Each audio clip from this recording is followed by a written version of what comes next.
one of our favorite subjects to come through this room, Coach Pittman. Oh. So we will start right here in the front row on the right. Coach Pittman, Eric Bailey with the Tulsa World. I want to ask you about a Tulsa area guy, Luke Haas. I want to ask you about, I know the body work's only 5 games, but how much has he really impacted the Arkansas program? And a secondary question, just the northeast Oklahoma area, how fertile recruiting area can that be for the Arkansas program? Did you ask about Luke Haas? Yes. Okay. Yeah, wish he wouldn't have got hurt. He's doing great. Obviously, his brother's on the team as well. Great kids, great family. Big win for us, you know.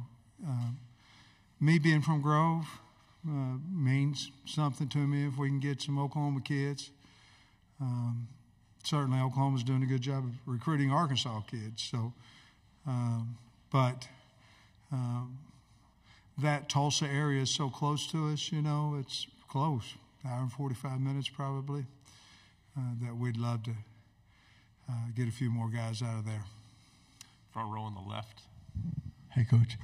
AP Stedham, AP and Kelly, as I say, it's syndicated radio. Coach, you gave me a great quote about the TP and the NIL last year. I'll never forget. But I wanted to ask you about your close games last year. Are they correctable? And then what led you to, what drew you to the Boise State quarterback to have him come to Arkansas? Yeah, they're correctable. Got to do a little bit better job coaching. We've got to be a little more aggressive defensively in those times. We've got to be a little more aggressive offensively in those times. But yes, I mean, I think we went 9-4 and we won most of those games, and then this year 4-8, and you lose 5 of them. You know, it's close, and you're at Alabama, and you're at LSU, and you're losing by 3, and yes, it's correctable.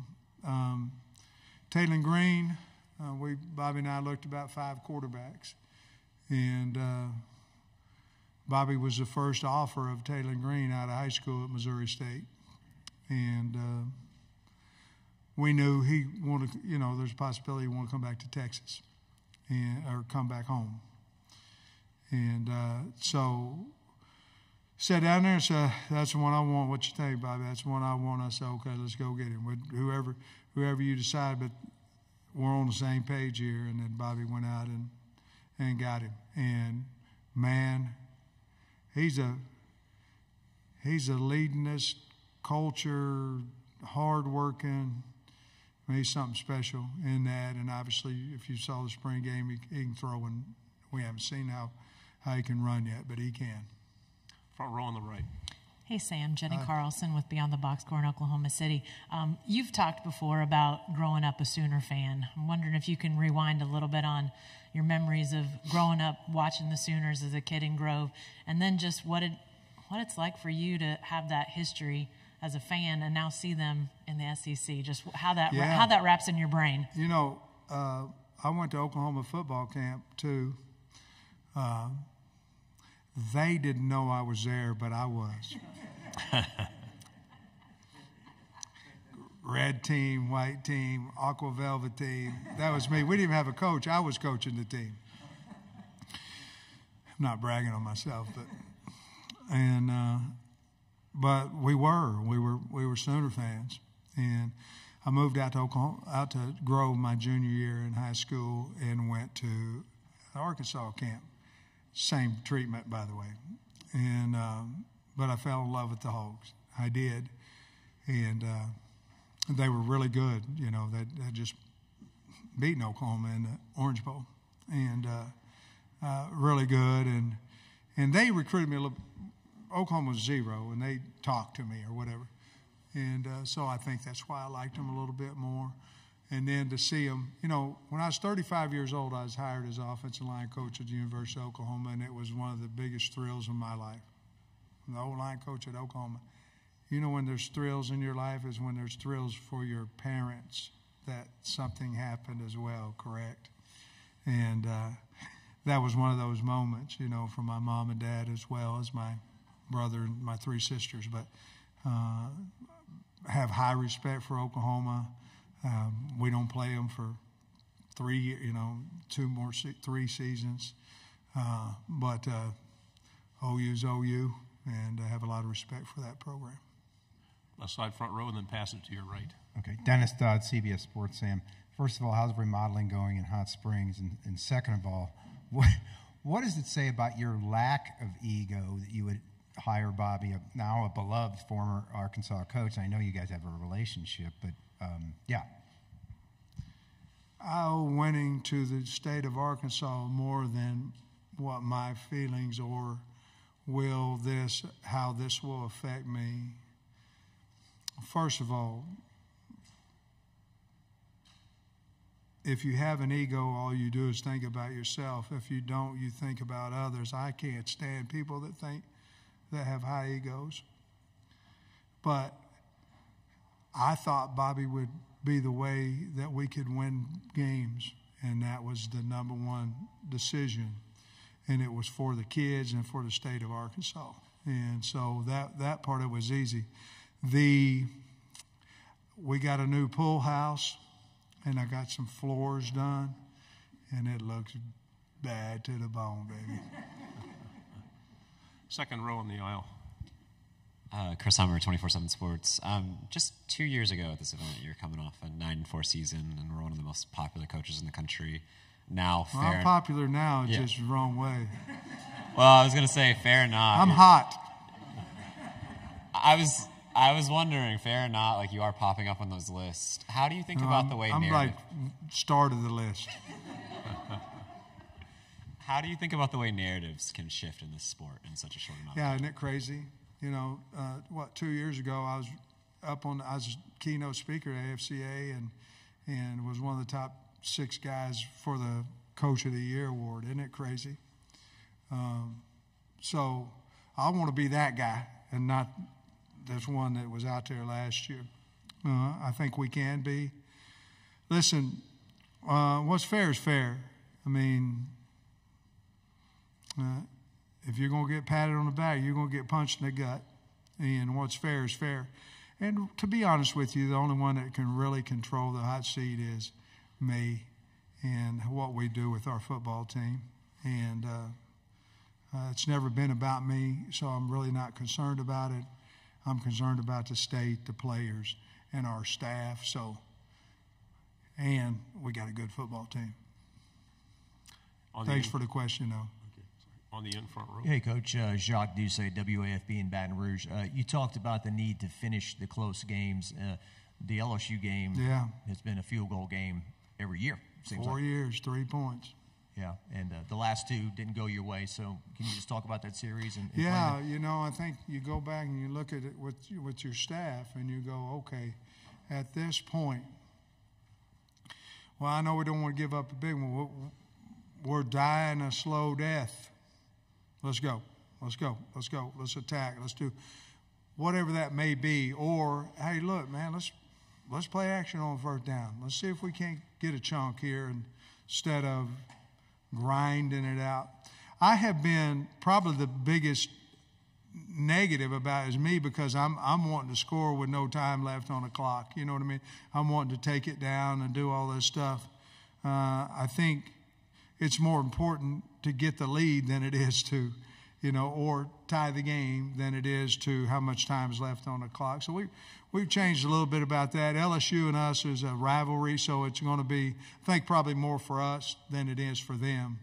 But it has been a 3-point game. Unfortunately, we've only won one of those 4 meetings since I've been the head coach. But we're looking forward to playing them. I believe it's a night game this year as well. But high respect for the program. But I believe it'll be another close game. We got to figure out how to win it.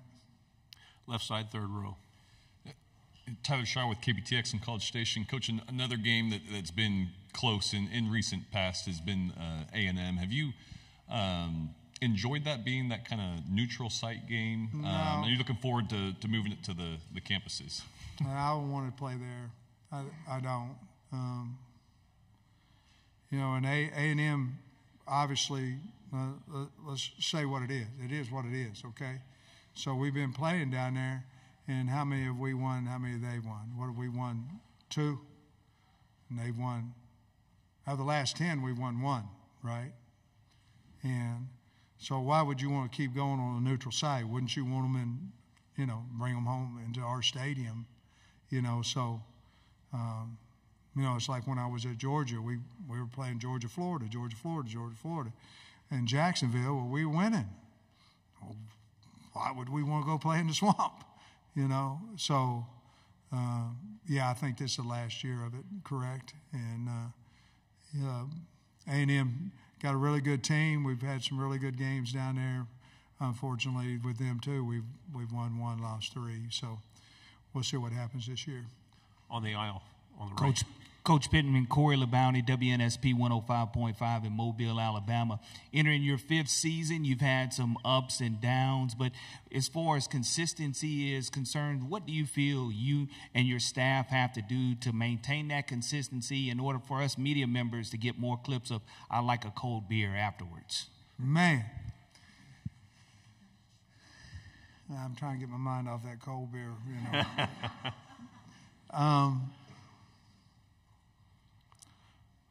We got to do a better job of recruiting. And with that comes a whole lot of NIL, comes a whole lot of collective. There's a lot of conversation there. We got to do a better job of handling the offensive line. And that's my baby, and I've let it down.